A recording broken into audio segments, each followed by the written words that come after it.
Again, please settle down and please stay clear of the center aisle. Okay, first up, let's call in our Brahmini kite, Tigda.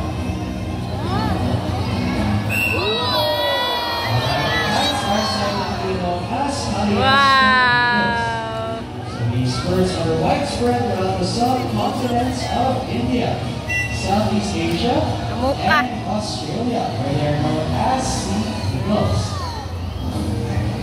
So here in the Philippines, we call them Aslawits or Banok in the Visayan region. These birds prefer their habitats on wetlands, desert lakes, and coastal areas. So familiar na siya na eagle, siya na mga birds sa TV show ni Kuya Kim na Mantang Hawi. And there we go, that's it for our Brahmini kite. So in the world of birds of prey, female eagles are usually larger than males, and it's because of their diagnostic position and rearing behavior. So up next, let's call in our Philippine serpent eagle, Freddy. Now the Philippine serpent eagle is endemic to the major islands of the Philippines, usually found on open woodlands and forests.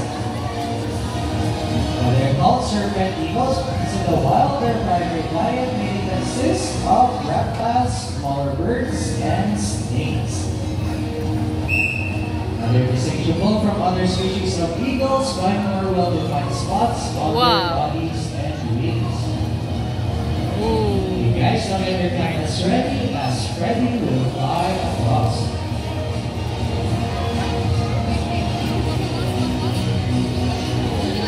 So Philippine eagle and the Philippine serpent eagle are two different birds. So Spanazzi Freddy is a serpent eagle. Meanwhile, ang Philippine eagle is 8 times larger than the eagle. And there you go, that's it for our Philippine serpent eagle.